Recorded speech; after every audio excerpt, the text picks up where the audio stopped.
Spending time in the wilderness can be a soul-refreshing experience. The fresh air, the solitude, the freedom of van life. But out there, when the stars are the only light for miles and your van is the only shelter, you start to wonder what might be lurking just beyond the trees. These are 3 terrifying van life stories from people who were out on their own, until they realized they weren't alone. Just me in the woods. I set up camp, made dinner, and cracked open a beer. Around 9 p.m., I climbed into bed in the van and left the side door cracked for fresh air. That's when I first heard it. Crunch, crunch, crunch.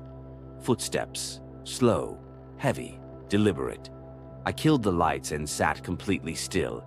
I waited, but nothing. Maybe an animal, a deer.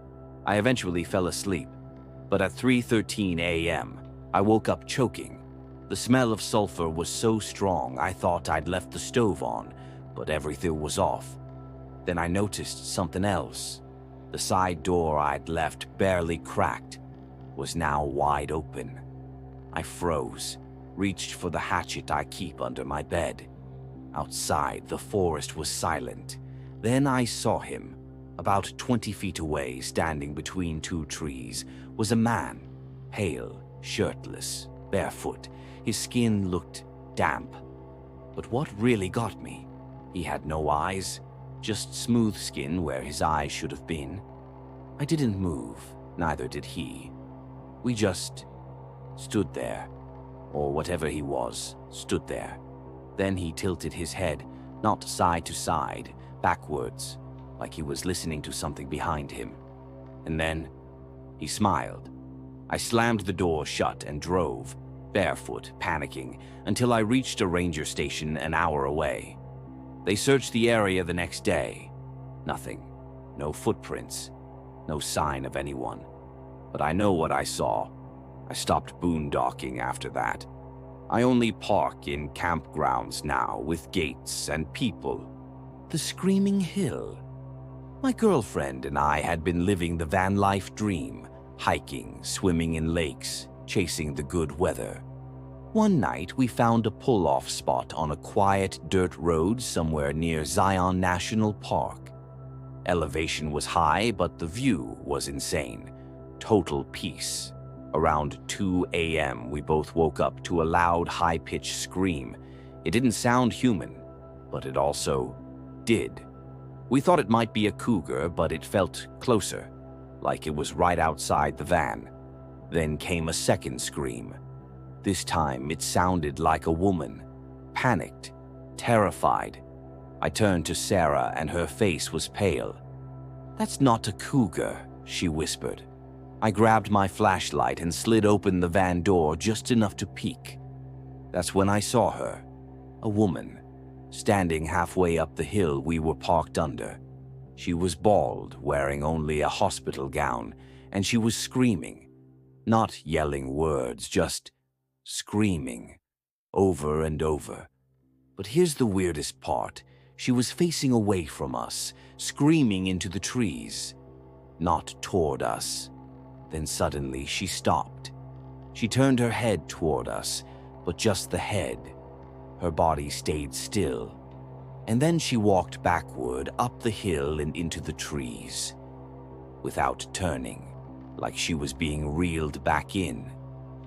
We slammed the door shut and drove without packing a thing. We ended up sleeping in a Walmart parking lot that night. The next morning we came back. Our chairs were still there, our little fire pit too. But right where the woman had been standing, someone had carved the word "help" into the dirt. Dozens of times, like it had been scratched in by hand. Sarah doesn't like camping anymore, and I don't blame her. Static. I used to love going off-grid for weeks at a time. I'd pack enough supplies, charge up my power bank, and just disappear. Last spring, I went deep into Oregon's Willamette Forest. No reception, no trails. I was documenting wild mushrooms for a side project I was doing. I parked near an abandoned fire road, completely surrounded by trees. I didn't see a single soul for 3 days, until the radio turned on. I hadn't used the van's built-in radio in months.